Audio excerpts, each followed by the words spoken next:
Hola, vamos a hablar sobre las fuerzas y el movimiento. Las cosas se mueven. Se mueve el agua del río, se mueve la piedra lanzada por la resultera del niño, el pájaro que cruza velozmente nuestra vista. Las casas, los edificios, que nos parecen fijos en la tierra, se mueven junto con ella alrededor del sol. Y también el sol se mueve, también se mueven las estrellas y las galaxias. Las cosas se mueven, pero ¿cómo se mueven? ¿Por qué se mueven las cosas y cómo se mueven? El corredor en una línea recta, la piedra de la onda en un círculo, la lenteja de un péndulo en su continuo y monótono vaivén oscilatorio. El caracol se mueve lentamente, el avión con rapidez, la rueda de la noria de manera monótona, uniforme, siempre igual, siempre igual. La piedra cae al suelo aceleradamente, cada vez más aprisa, con más deseos de llegar a la tierra, con movimientos rectos, curvos, lentos, rápidos, uniformes y apresurados. Los cuerpos al moverse describen un camino, una trayectoria a lo largo de la cual recorren una distancia en un tiempo determinado. Y así, hablar de la velocidad de un cuerpo, la cual siempre puede ser la misma o aumentar progresivamente en el transcurso del tiempo, dando así lugar a una aceleración, un cambio de velocidad. Trayectoria, distancia recorrida, velocidad, aceleración, conocer en todo el tiempo estas magnitudes es saber, en cierta medida, cómo es que se mueven los cuerpos. Pero hay otra pregunta fundamental. ¿Por qué se mueven los cuerpos? Una respuesta rápida que podría darnos un alumno es porque los empujamos, los jalamos, los impulsamos de alguna manera. El puntapié del niño mueve la pelota, el empujón del obrero, la carretilla, el viento, las ramas de los árboles. Observando el moverse de los objetos que nos rodean, podemos encontrar siempre una causa del movimiento. Y a esta causa, a esta acción, la llamamos fuerza. La fuerza del puntapié, del empujón, del viento, ese es justamente el tema de estudio y el objetivo de estudio de la mecánica. Fue el físico inglés Isaac Newton quien logró encontrar que cualesquiera de las fuerzas y el movimiento existían relaciones únicas entre ambos. Así es como pudo expresar el movimiento. De hecho, casi todos los movimientos. En una de sus leyes, las leyes de la mecánica, que son las mismas para todos los cuerpos, para todas las fuerzas, para todos los movimientos en nuestro planeta. Pero la pregunta es, ¿cómo se pensaba antes de Isaac Newton? Bueno, durante muchos siglos, observando el movimiento de los diferentes cuerpos ante la vista de quienes podrían presenciarlos, los antiguos llegaron a pensar que no había un tipo único de movimiento, sino realmente tres movimientos, todos ellos de manera natural, pero a su vez diferentes entre sí. El movimiento de los cuerpos en la Tierra, el de los cuerpos que están cayendo a la Tierra y el movimiento de los astros en el cielo.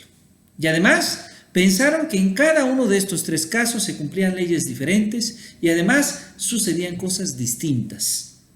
Bueno, pues vamos a tener la oportunidad de ocuparnos de estos tres tipos de movimiento. Y así vamos a poder estudiar cómo es que se presenta el movimiento en la Tierra.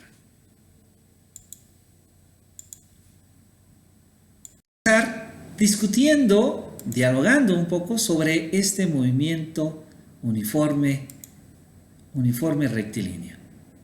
Vamos a suponer que tenemos un mueble en reposo en el suelo y queremos ponerlo en movimiento. Solo necesitamos empujarlo, es decir, aplicarle una fuerza. Y mientras mayor sea este empuje, mientras mayor sea la fuerza aplicada, más rápidamente se moverá el cuerpo. De hecho, si se le aplica una fuerza constante, si se le empuja siempre con la misma intensidad, se considera que el mueble se pueda mover con una velocidad constante. No, contestó otro físico, el grande Galileo. No. Y ese no de Galileo fue justamente en gran medida el principio de la ciencia, el principio de nuestro conocimiento. Ese no novedoso y valiente vino a deshacer los falsos conceptos que se tenían en ese entonces sobre el movimiento. ¿Pero por qué ese no? Bueno, revisemos. Para que un cuerpo, el mueble, adquiera una velocidad constante, no hay que aplicarle una fuerza. Es un movimiento natural, propio de todo cuerpo que se recorre en un camino horizontal. Es decir, un movimiento sin fuerzas, pero no lo estamos empujando, y al empujarlo no le estamos aplicando una fuerza. No, diría Galileo. La fuerza que le aplicamos, nuestro esfuerzo muscular, se contrarresta con la resistencia que se le opone a la fricción del piso. Y el resultado es una fuerza neta nula. No hay ninguna fuerza. Y sin embargo se mueve. Bueno, estas son algunas palabras que utilizó este gran famoso físico. ¿Cuál es el resultado entonces? Que existe un movimiento en el cual todos los cuerpos se mueven uniformemente. Un movimiento sin fuerzas, en el que se recorren distancias iguales en tiempos iguales. ¿Cuál es? Pues el efecto de una fuerza sobre un cuerpo. Ponerlo en movimiento, detenerlo, darle velocidad o en su caso, quitársela. Todas estas preguntas se responden con una sola respuesta: cambiar su velocidad. Esta idea percibida por Galileo Galilei fue más tarde redefinida por Newton, quien la presentó en la forma que hoy en día la conocemos. Si sobre un cuerpo no actúa ninguna fuerza, dicho cuerpo permanece en su estado natural. Pero ese estado natural no es forzosamente el del reposo, como se creía en la antigüedad, sino el del movimiento rectilíneo y uniforme. En este movimiento, la velocidad del cuerpo es constante. Esto es, la distancia recorrida es proporcional al producto de la velocidad por el tiempo del recorrido. Distancia es, pues, igual a velocidad por tiempo. En el momento en que se aplique una fuerza al cuerpo, dicho cuerpo va a abandonar su estado natural y su velocidad dejará de ser constante para poder variar al tenor de la fuerza que se aplique. Al movimiento de la velocidad en unidad de tiempo le vamos a llamar aceleración.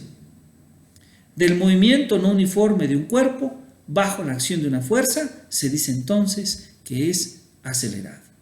Ahora, entre mayor sea la fuerza que un cuerpo sufre, mayor será la aceleración que éste adquiere. Es decir, la aceleración es proporcional a la fuerza aplicada. Los cuerpos, en respuesta de la aplicación de una fuerza, reaccionan con una medida cuantitativa, que se llama masa inercial o masa de los cuerpos. De hecho, si llamamos aceleración, fuerza y la masa inercial del cuerpo, podemos observar una relación que Isaac Newton descubrió entre estas tres cantidades físicas. Fuerza es igual a masa inercial por aceleración. Y este enunciado que acabamos de mencionar es muy conocido como la segunda ley de Newton o la ley de fuerza.